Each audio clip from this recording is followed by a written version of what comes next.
Hey, a quick update on the Suzuki Samurai. I went ahead and started on the other side of pulling the trim off the wheel flares. And I tried a new technique to see if I could save myself some time and do a cleaner job of just center punching the hole where I'm going to use the cutting bit. But it did not work. It wants to walk all over the place, and you have to use a lot of force to try to get that done. So I went back to using the drill bits and managed to, break the last couple that I had. So I've got to go get some more drill bits, but I'll get this finished up.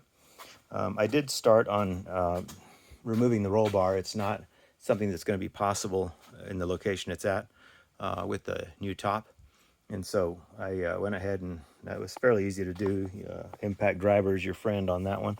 But basically just removed all the screws and put some back that needed to go back. And I think it's probably controversial to say you drive it without it. I probably will drive it without it for a little bit until I can get something made up. But I drive convertibles all the time and ride motorcycles, and I probably won't do any steep wheeling or anything. I'm not much of a four-wheeler. I kind of just like the way these look, and I like the compactness and utility of them.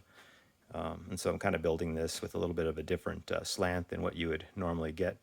Um, the uh, the projects in the pipeline still for it are that 1.6 engine that I've got, the lift kit, which is coming soon. And when I look at this, it makes me think that with that little platform underneath it, that's about the lift that I'm going to get, which I think is a good height.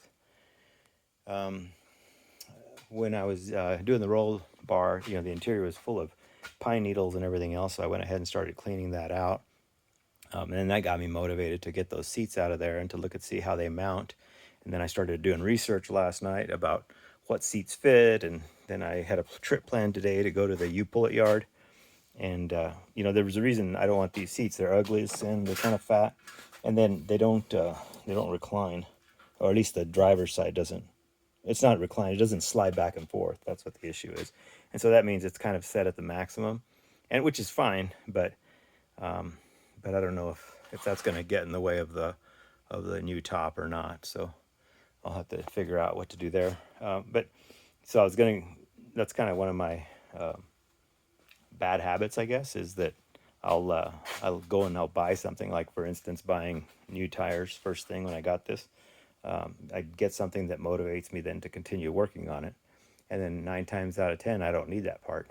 I end up putting it on the shelf or saving it for later or whatever. I've got an extra clutch set. I've got extra cables. I've got all kinds of stuff that I bought that I just didn't use. And one of the things I've learned on that is that a lot of times when you have a problem and you immediately respond by placing an order on Amazon or one of the parts sites without taking it apart, you haven't really investigated or done any problem solving at all. And so I think that's one of the gaps I have sometimes, is just I want to speed the repair, so I want to go ahead and order the part. 9 times out of 10 I find the issue, but then I justify, well, I'll just go ahead and put that part on since I do have it, and I won't have to worry about it for a while or whatever. But in reality, I mean, a lot of times the part you're buying is not as good a quality as the part you're taking off, and so you have to kind of think about that. I have an example. My Honda, I've got an Element with 307,000 miles on it. Maybe one day I'll do a little video on it. But the power window motor on the driver's side has gone out 3 times.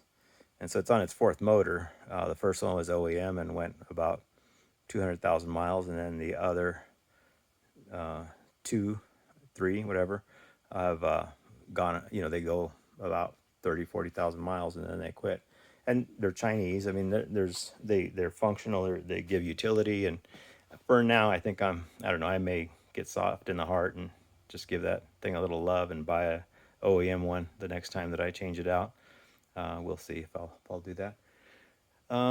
Yeah. So so I was talking about my bad habit of buying things before I need them, and so I decided to stop, get the seats out, get it all cleaned out, look at the way the mounts go, and then from there make a decision about what I want to do. And I think one of the philosophies I need to work on a little bit is using what I already have. And as I thought about it, I do have a set of seats in the house. These are they were gifted to me by someone who I gave a parts car to.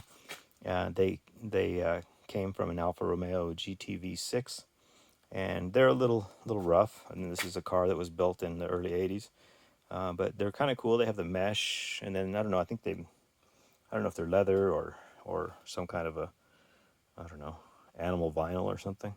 But yeah, there's a little bit of wear there that can be probably, I don't know, the top is missing off of it, but I might be, I mean, they're useful. There's a tear there, and then that one has a little bit of wear in the back there from probably from somebody's wallet or something, maybe a big fat wallet they had.